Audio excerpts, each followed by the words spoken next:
Amber Alert стигнува во Македонија. Се вика Најдиме го прави Сдруженијето од новинари за човекови права. Александра Радевска е во студиото на Еденон. Добре дојдовте. Добре ве најдов, благодарам за поканата. Вака, колку време го подготвувате Најдиме, што се случува, како сте задоволни со соработката со институциите и во принцип како ќе функционира Најдиме? Така, значи, идејата почна како проектна идеја. Ние аплициравме заедно со партнерите од Австрија, ЕГПАТ Австрија, за поддршка од Австриското Федерално министерство за социјала, заштита на потрошувачите и здравје, мислам, не знам, многу долго име има. Не се, во 2001, средината на 2001, значи веќе 2,5 години имаме нивна поддршка и, како што реков, заедно со партнерите работиме на тоа да овозможиме, односно да направиме услови, систем кој што функционира во многу држави, меѓутоа систем кој што во Австрија функционира во принцип на истиот начин на кој што ние го представуваме во моментов, веб страна на која што ќе се објавуваат профилите на исчезнати лица, секако со одобрение на семејството, односно со барање од најблиските, може да пополнат профил на веб страната. Тој профил ние го проверуваме, значи не оди автоматски со пополнувањето во етер, го проверуваме, се консултираме и со надлежните во Министерството за внатрешни работи, бидејќи нели протоколот е тој, лицето за исчезнато треба да се пријави пред се во надлежните институции. За таа цел имаме и меморандум за соработка со Министерството за внатрешни работи и контакт лица во нашата организација и во МВР, кои што ги комуницираат тие информации. И после потврдата се објавува профилот веднаш на нашата веб страна, односно циркулира во етер во сите домени кои што успеавме досега да ги изменаџираме. Значи ова како иницијатива го почнавме во периодот на ковид со цел да направиме подигање и на свеста во еден смисол и промовирање на превентивните мерки, не само алармирањето, но и алармирање за сите ризици што постојат во ова современо време, во ова современо општество, бидејќи во ковид периодот имаше период на заклучување, сите беа дома, децата беа дома, меѓутоа беа во еден виртуелен простор во кој што не постоеше ни контрола, доволна барем, ни семејна, ни техничка, да речеме, институционална, па беа изложени на многу други ризици.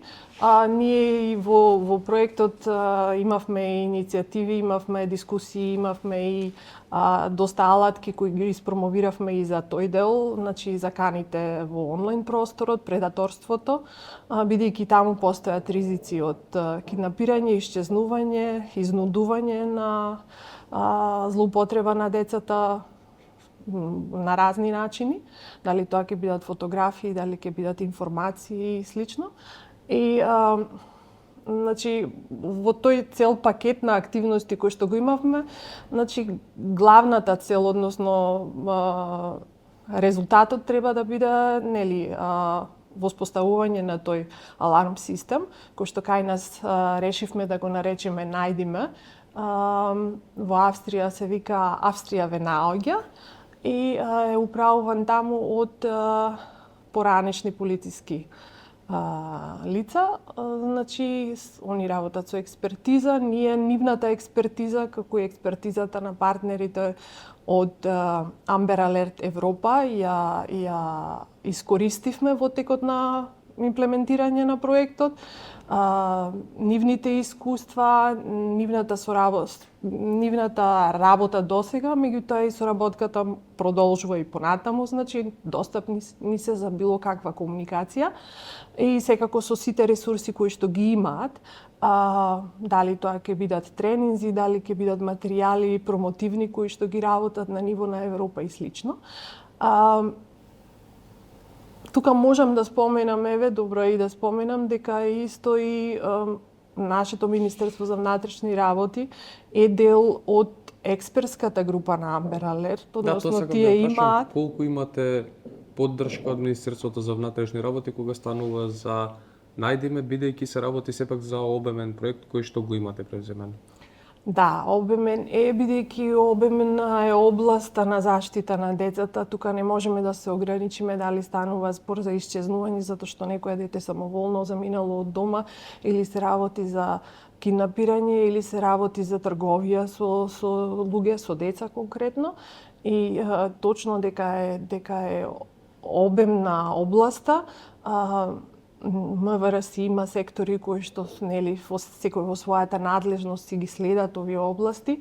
Ние како експерти, како соработници ги имавме во сите досегашни активности и тренинзите и работилниците, студиските посети, размените на искуства кои што ги направивме во Австрија со експертските институции таму, меѓутоа и со многу институции кои што работат на заштита на децата, а се од доменот на граѓанскиот сектор, па и медиумите. Значи, обемна беше работата, можам да кажам дека дури ова е многу кратко време за да може да се каже дека ние сме направиле доволно. Не е ова доволно, ова е првиот чекор.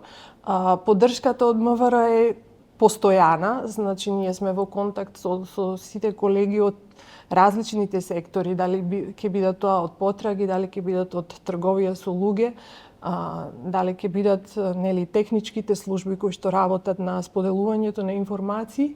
И секако сме благодарни за поддршката што ја имаме до сега, меѓутоа таа и ќе продолжи и ќе се надградува.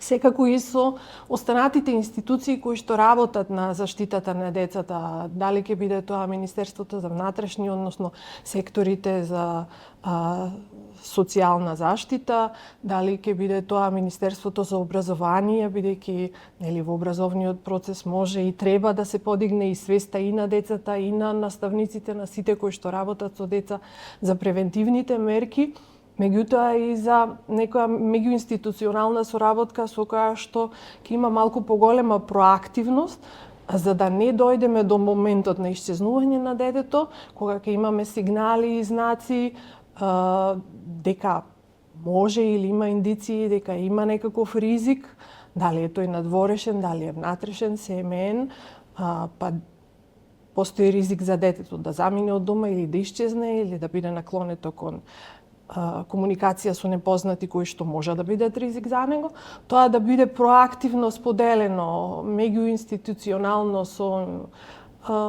социјалните служби, педагози, психолози во училиштата, родителите ако има потреба или па директно со оние кои што се одговорни како што е Министерството за внатрешни работи. Добро, имаме еден пример од Хрватска, каде што доколку исчезне дете, на Facebook, на Instagram, преку Мета се покажува тоа дека е исчезнато лицето. Како ќе функционира, најдеме каде ќе се објавува? Така, да. Значи, начинот на кој што се споделуваат информациите е индивидуален од држава во држава. Има многу различни примери. По државите кои што во Европа го имаат воведено веќе системот, некаде е институционализиран, некаде се уште управуван од невладини организации, од други сегменти, како што е во Австрија, реков, експертска група која што го има воспоставено. Меѓутоа, во принцип, она што го кажавте, зависи од одлуката која што ќе се донесе и од можноста која државата ја има во моментот. Ние во моментов со капацитетите што ги имавме во рамки на проектот, меѓутоа тоа не значи дека нема да продолжиме да работиме и по завршувањето, нели.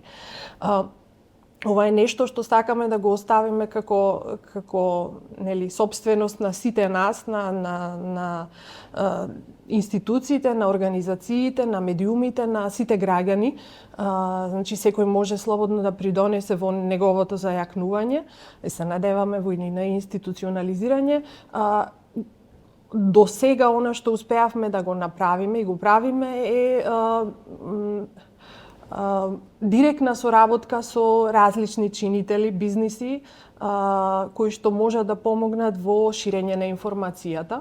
Дали ќе бидат тоа банките, бидејќи имаат банкомати, такви искуства има во низа земји, во Европа, во Италија, например, тој пример е многу распространет, исто и во Грција го има, во јавниот превоз, да се циркулира информацијата на сите достапни канали кои што ги имаат за комуникација со јавноста, дали ќе бидат тоа дисплеи дигитални, дали ќе бидат само текстуални слайдери на кои што има информации. Во приватниот превоз, такси компаниите исто може да имаат информацијата, дали преку СМС, дали преку интерниот канал на комуникација кој што го имаат како компании. Во компаниите како што се хотелиерството и ресторанскиот бизнис, знаеме дека имаат систем на проверка на сите кои што доаѓаат на регистрирање на гости. Во авионскиот превоз тоа се прием контролата на патници.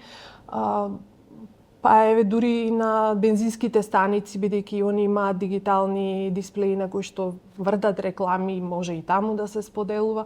Има многу начини, да, социјалните мрежи, односно каналите како Facebook, Twitter, Instagram, Google, дури со тоа позиционирање може да бидат начин на кој што ќе се споделува информацијата.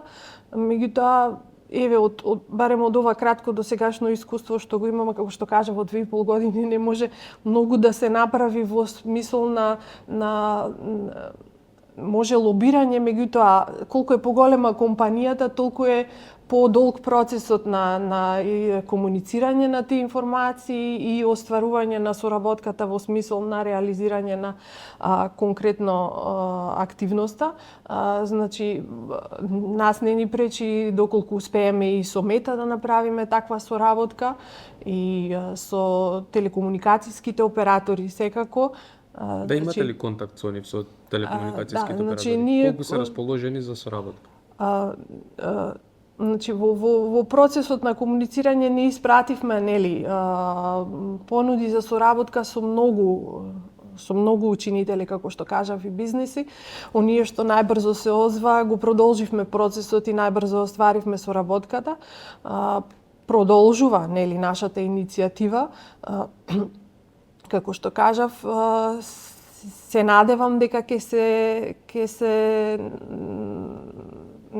се развие свеста и кај останатите, односно ќе увидат дека проактивноста е добра и за нив, односно дека е општествена одговорност која што сите ние треба да ја покажеме, бидејќи се работи за безбедноста на децата, на оние кои што најмалку можат самите тоа да го гарантираат и затоа сме сите ние тука да го гарантираме за нив. Да, имавме последен пример кој што за жал не заврши среќно. Имавте објавено на веб страницата која што сепак се уште не е пуштена во употреба, не е ни испромовирана. Колку во иднина би се спречило, дали имате некаква статистика, колку би се спречило вакви случаеви да завршат несреќно, доколку биде активирано и функционира како што треба? Вака, значи, во однос на другите држави на што го имате? Така, да, значи статистиките се така благо да се изразам, неблагодарна работа, посебно кога се работи за човечки живот. Тоа и во текот на процесот на соработки и на дискутирање, за нас и едно исчезнато дете е премногу. Значи, ние би сакале статистиката да биде нула. Во тој смисол, статистиката да биде нула и на деца кои што трагично го загубиле животот. Меѓутоа, реалноста не покажува дека така може да биде. Во идеално општество може би било, меѓутоа далеку сме од идеалните општества, барем за сега. Статистиката покажува дека еве и во САД каде што е иницирана како идеја Amber Alert алатката, меѓутоа и низ Европа, Amber Alert Европа од статистиките што ги има по држави, дека од 80 до 90% од алертите кои што биле покренати во моментот на исчезнување на дете, после 72 часа завршуваат со успешен резултат, со некаква информација и најчесто и со наоѓање на детето. Никој не може да гарантира такво нешто за секој случај, бидејќи секој случај е индивидуален во однос на тоа кој бил ризикот, односно кој бил напаѓачот. Сега јас не можам да се ставам во позиција на безбедносните служби и она што го работат тие. Веројатно и капацитетите и зајакнувањето на капацитетите на службите е важно многу. Како што кажав, постојат и европски мрежи, Интерпол, меѓународни мрежи кои што работат нели на меѓусебна соработка и зајакнување и поддршка и размена и на нели нови искуства и стратегии во превенцијата и меѓутоа и во борбата со ваквите криминални структури. И искрено се надевам дека ние во овој домен кој што го започнавме и го работиме, ќе помогнеме барем во тој дел за информацијата побрзо да се шири, односно да помогнеме во свесноста граѓаните да знаат на кој начин да го најдат правилниот начин да ги споделат информациите кои што сметаат дека можеби ги имаат и можат да помогнат во дадениот момент, да не биде тоа ширење на дезинформации. Имавме неколку и такви инциденти во изминатиот период. Дали тоа ќе биде директно од семејството, каде што имавме лажна дојава за исчезнување на бебе, или ќе биде од поширок круг на граѓани кои што чуле или мислат дека знаат нешто, а не е проверена информација.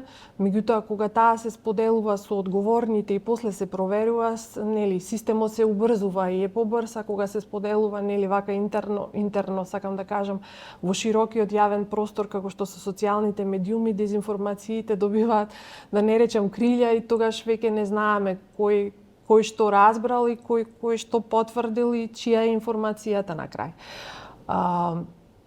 Од друга страна пак нели зајакнувањето на капацитетите во смисол на превенција и на сите институции, дали ќе бидат тоа образовните институции, дали ќе бидат тоа социјалните центри, дали ќе бидат тоа семејствата, најблиските, па и самите деца, исто така ја сметаме дека е многу важно, бидејќи се покажало и во пракса дека колку повеќе знаеме, толку подобро знаеме да се заштитиме од опасностите и сметаме дека и на тоа треба многу да работиме, сите ние. Тука ги вклучувам и медиумите, во смисол дека тие се нели гласот на јавноста и дека можат многу да направат во споделување на точната информација, меѓутоа и во споделување на повеќе информации за она што можеме, што треба да го направиме, што е позитивно искуство некаде во светот, тука многу блиско или некаде многу далеку, независно. Никогаш не може да знаеме што е тоа што може да ни послужи како пример, бидејќи, како што кажав, од држава во држава различни се начините на кои што функционира системот, различни се институционалните капацитети и различни се и можеби потребите на граѓаните. И тука треба уште нели да работиме и да анализираме и да стигнеме до тоа што кај нас би било најфункционално и што нели на сите нас ќе ни биде од корист во иднина, како што кажав, да имаме превенција во смисол на нула исчезнати деца, се надеваме. Апропо тоа што го кажавте со медиумите, ние сме нација во принцип која што има уклучено телевизор речиси во секој дом. Па еве дали можеби имате некоја таква замисла примарно во телевизиите, потоа и во другите медиуми да се даде таа информација кога ќе има исчезнато дете? Да, зашто да не, ние сме на драга волја желни за соработка и со медиумите, тоа го покажавме и во рамки на проектот, меѓутоа и како организација го покажуваме, бидејќи основачите на организацијата се новинари, значи соработката со медиумите, со телевизиите пред секако нели гласниот медиум, да речеме, најшироко распространетиот гласник е наша цел И еве, ова може да биде и отворена покана до сите кои што сметаат дека имаат интерна волја, нели, во рамки на капацитетите на самите медиуми да се приклучат кон иницијативата. Ние на драга волја ќе соработуваме со секој кој што сака да помогне во превенцијата и во заштитата на децата. Да, добро е, во некој момент имаме истражувања кои што покажуваат дека онлайн медиумите ги надминаа веќе телевизиите, па еве имате и покана и од нас за соработка. Така е, да, ви благодарам и на поканата и на драга волја ќе ја прифатиме. Секако онлайн медиумите, односно онлайн просторот, како што споменав, е нешто кое што во одредени периоди, меѓутоа и во одредени групи на граѓани, односно возрасти, доминира и затоа е нужно и тој простор да биде, нели, соодветно покриен со точни информации, со добра превентива и со, нели, соодветна поддршка. И секако да, ние прифаќаме и соработката со онлайн медиумите и со секако секој кој што има, нели, капацитет и желба да помогне во превенцијата. Така и уште едно прашање ми остана неодговорено конкретно. Кога почнавте со овој дел со работата, ви велите почнавте во времето на ковид. Како наидоа веднаш институциите на тоа? Велите имате соработка сега со МВР, одлично. Како на почетокот наидоа институциите на оваа идеја и кај нас да има ваков механизам? Па, значи, активностите започна со низа на работилници, првично, нели, бидејќи беше ковид, беа онлайн работилници, беа со голем број начинители, институционални представници, представници на невладиниот сектор, медиумите секако.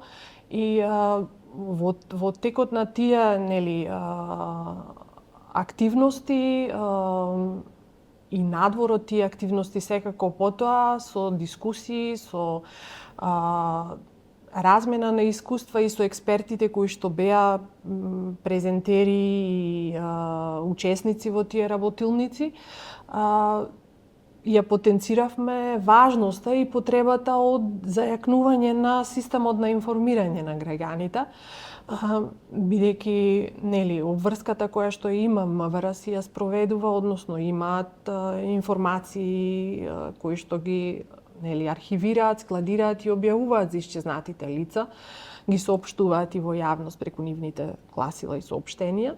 Меѓутоа, од искуствата што ги имаат земјите кои што имаат Амбер Алерт се покажало дека брзината на ширење на информациите е еден од клучните фактори кои што може да помогне во тој краток период на истрага во првите часови, во првите денови, да речеме.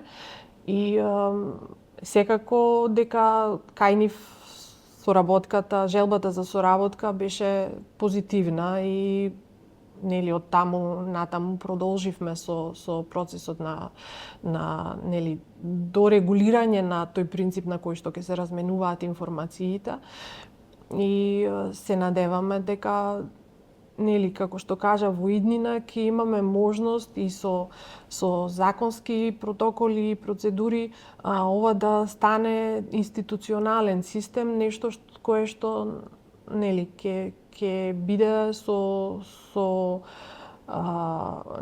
даден протокол иницирано во моментот кога ќе имаме исчезнато дете и ќе биде циркулирано, како што е тоа случај, нели, со Амбер Алерт, ќе биде циркулирано во сите канали кои што ќе одлучиме, нели, како држава да ги користиме во даден момент. Деска, јас ви благодарам на разговорот, ви посакувам успех и посакувам да има што повеќе среќни завршетоци во вакви случаеви. Вам почитувани, ви благодарам на вниманието.